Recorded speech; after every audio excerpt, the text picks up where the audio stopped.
Hello and welcome to another video, and today, as you can see, we're on MotoGP 19 once again, and we're here for something a little bit different. We started on the loading screen, which is, always a little bit weird to do, but that's what I did, just because when I press the start record button, it just automatically advances to this menu, so not a lot I could do about it. It's sort of press any key to continue, but today we are, well, you'll have seen by the title and thumbnail, we are having a look at my work in progress 2020 mod. Obviously there's a lot still to do, there's very little of it done, it's really messy at the minute, and obviously not even all the rider transfers are confirmed yet, so we've still got Zarco in the game on the KTM currently. That will be changed. Quickly before we start, Milestone, can you fix this please? The time trial mode is in Italian now for some reason. Well, I know what's happened, and you know what has happened. It's your translation file that's obviously got an issue in it. But yeah, anyway, get that out of the way. So we'll go into the proper tempo mode instead, because why not? So there is very little done, like I said. So obviously you can see down here we've got Brad Binder. The name is still Happy Siren. I know how to edit the names, I just haven't got around to it yet. It's the longest process out of everything, so I just haven't been bothered to do it yet. The reason why is using number 14. I'll show you. Aleix obviously already has number 41, so what I just did was I just swapped them around, because I think people reckon that apparently he used to use number 14 in Moto3 when 41 was taken, so I just went with that. That's what people wanted. So as you can see right now, Brad Binder so far was the hardest by far to do, because I had to come up with a new way to make the helmet swap basically. I don't want to bore you with the details, and it's really complicated as well, but there's a lot of workarounds going on for this to actually be on screen right now. This took days and days of just trying different. I spent like a few days trying some stuff that was never going to work, and sort of getting somewhere, and I spent a couple of days just trying to refine that. And in the end, this is what we end up with, and it looks pretty much perfect when you look at the. You can't tell that that's not supposed to be like that. So yeah, we'll have a look at the bike. There you go. Get to see the number 14. We'll have a look at his leathers. Obviously, he uses the same leather brand as Miguel Oliveira, which makes it very easy. You can just slap the name on the, you can slap the butt patch on, and there you go, sorted. Another change I've made, which you might not have noticed. Well, you wouldn't have noticed at all because I haven't showed you it yet. But you might not notice straight away if you're playing the mod. If you go on here, Francesco Bagnaia is now on a GP18. No, not GP18, GP19, sorry. I'm so used to saying, oh yes, the newest bike is GP18 from all the mod videos back in the day. I have got a custom model on at the minute, which is why it looks a bit odd. I haven't figured out how to sort out the smoothing groups yet, but, I probably won't ever do that because I'm not very good with the models. But if you didn't have this customized model on, this would look perfect. I found a little workaround, again, to get actually just Bagnaia to go onto the GP19s. I did tell someone previously that was impossible, and I apologise for that, but at the time, using the knowledge I knew, it was impossible. I have figured out a way to do it. It's just very complicated. I also just want to be careful with, sort of what I say and what files are edited for, which I know probably seems a little bit weird, but I don't want Milestone to patch these things and make it impossible for us to do anything, so I'll have to keep it under wraps for a little bit, but once the mod's out, obviously I'll probably just explain, because we've got to see which files I've edited anyway. Yeah, this is Bagnaia. It's not perfect. The 63 is a little bit dodgy, but yeah, it's not too bad. Just because I know that obviously they're all going to have the newest Ducati next year, so I thought just port him onto the newest one. It also works with carbon livery as well. If we have a look here, see, it looks pretty good there on the carbon livery, and actually same with Brad Binder as well. He's also working on the carbon livery over here. So that is MotoGP. I've not done much to it, as I said. All I've done is Brad Binder and Pecco Bagnaia, and even Bagnaia's not really finished yet, but I just had to do a little change. So Moto2 is basically where the next changes come. Again, not a lot done. So you can see Luca Marini as his default, Alex Marquez, but then you can see Sam Lowes. So Sam Lowes apparently is starting from RVDS next year. I don't think it's 100% confirmed, but I think it's one of those things where it's a done deal. It's just not been announced publicly, so I've made it. So we go on to Sam Lowes now. See the 22 on the front. You obviously see it in the Mark VDS leathers and stuff. There's a couple of like little issues with the getting SL22 was really hard because he has a silver outline that sort of is supposed to be kind of shiny on the white leathers, so to take that off was a real pain.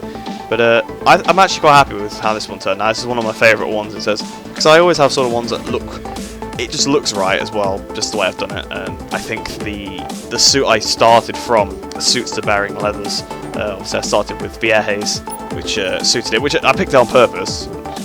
It was, well, it's not a coincidence, but right. So who else have I done so far? You can have a look at Brad. I mean, I think he's not. Yeah, so Brad's got Lecuona's number, because I actually started doing Iker Lecuona before KTM announced they're pulling out, so it's kind of put me in a bit of a position right now because I can't do Canet, because, well, I can do bits of people like Lecuona and Canet because they're going to teams that are using the KTM this year and are not next year. I don't know what to do with the Tech 3 yet, like that, because just I don't know what chassis they're going to use. I'm not going to waste my time making a skin for the Calyx, for example, if they're going to then use Speed Up. It's rumoured that Angel Nieto might be using Speed Up, so I was going to make a delivery for the Calyx because, oh, they're definitely going to use the Calyx, and it's like, oh, they might be using Speed Up. Hang on. So yeah, I'm kind of a bit stuck in Moto2. There's not a lot I can do. We've gone to Nicola Bulega. Obviously, he's leaving the Sky VR46 Academy, and he's actually going to take Sam Lowe's ride at Gresini. So we'll have a look at this one. Yeah, this one's not too bad as well. The number 11 isn't perfect. I've just noticed that the glass still says Lowe's on it, so I need to change that, obviously. That's something to... Like I said, it's really rough and messy. Obviously, you'll see in Moto3 it's much worse. In terms of the mess in the menus is pretty awful. But the D and Easy leathers actually look pretty good on the Gresini leathers, if I don't say so. That helmet, you're probably wondering where that's from. That is from the R1Ms on Valentino Rossi the game. That's the only helmet I could find for him that I could think of that wouldn't have the Sky logos on. So I'd rather, you know, I mean, that's obviously not his actual helmet because they're all the same, just with different colours. But in my opinion, that looks a bit better than having the Sky logos when it shouldn't be there. So that's what I decided to go with. Who's next? There's Lecuona, obviously. How much fashion for Lecuona? So you can see Lecuona, the suit I'd already made for him. To be honest, I'm not that happy with the suit anyway. It doesn't look that good, in my opinion. So it's alright. Again, I don't know what to do here because I don't know what they're going to do next year in terms of that team, because they're probably not going to be Red Bull KTM sponsored anymore because they're not a KTM team. So I don't know. Maybe they'll be back to sort of like how there was with Zarco when he was in IM Motorsport. So I'm not sure. So just have to leave it for now. And the last person then that's been done is Xavi Vieje, of course, who apparently is moving to Trina Sprinter Racing. So I did a quick skim for him as well. The leathers, there's another set of leathers I'm pretty happy with. You know, the Exxon leathers really kind of, it fits the shape of what was there already pretty well. I don't remember the brand. I can picture the logo in my head, but I can't picture the name of it. It's the one that Siren uses, same with Powie, of course. Obviously it's overriding Powie, but you know, that leather brand. Have a look at the number 97 on the front of the Calyx as well. Yeah, it looks quite nice for saying that it's on a black background as well, I must admit. And then finally onto Moto3. There's been a few changes here. Yama Masia. So this is probably one of the ones I'm really happy with how it turned out. So obviously you can see the bike with the number 5. The 5 could probably do it maybe. Actually no, that 5's in a decent position. It's just the Leopard logo makes it so it's sort of placed funnily on the camera. Also you can see we've done the full package here. So obviously you already got yellow. Yellow is like a main colour for him. So that means I could just, and he had the same branding as, leather brand as Dalla Porta. So I just had to change Dalla Porta's leathers a little bit, just to suit him a little bit more. But that was it really. You see the helmet as well, I really have gone above and beyond compared to what I'd normally do with these kind of things. I actually had to open the 3D model and make sure that Spanish flag wrapped around properly. So there you go, on this helmet, of course, KYT, which was last year, I believe, the brand of Lorenzo Dalla Porta. Or was it? No, maybe that's his current. I'm not 100% sure, actually, not gonna lie. Got to think about it. Yeah, it's his current one, I think. So I just modified Dalla Porta's current helmet to have the Spanish flag on it instead. And I think that looks pretty nice. So staying on the theme of Leopard, because they've both got announced together. So this is what I mean about being messy. He's just next to Dalla Porta. If you go on to Dalla Porta's, he's got the number 5. And And yeah, there you go, it was his current helmet. So it kind of looks a little bit messy like that. But then we've got Dennis Fodger as well. We'll see moving with that team from the Sky VR46 team. And again, I did a similar thing. This time I took Dalla Porta's helmet from last year. I knew I took the Dalla Porta's helmet from last year for one of them, and it was Fodger. I had to recolour the layer pod a little bit to match the others a little bit more. There's also his leathers taken from last year as well. So thank you, Dalla Porta. You gave us some really good assets. It made the work a lot easier because there was already some layer pods made in the right sponsorship. So that was always nice and helpful. Who else? I don't think there's really much else done for Moto3. Honestly, you think I'd know exactly what I've done, but I don't. I'm scrolling through. Yeah, okay. So Philip Salach, he's apparently taking Romano Finati's ride. He's next to Finati, so again, talk about the mess. This one isn't too bad in the overall scheme. The number 12, I think, looks quite nice on the front of the and the side as well of the sniper team. See that's Philip. It's got the right leather branding. I know the end file isn't done properly. I don't know how to do those, so I'm just gonna have to leave them just like I did back in the day, really. Because I don't want to go on rambling about random stuff. But if you remember last year for the MotoGP 2019 one for MotoGP 18, I did just blank files, and they kind of looked the riders looked a bit plasticky, if you notice. So this year I've decided to take a bit more of a okay, if it looks a little bit off, it's better than them looking plasticky. So that's kind of what I went with this time, and I think it does look a bit better in my opinion. So this is Philip Salach, and I think that is pretty much it for everything that I've done so far. So I know this is only a short little video, although me rambling and describing all the little bits I've done probably took a bit longer than I thought.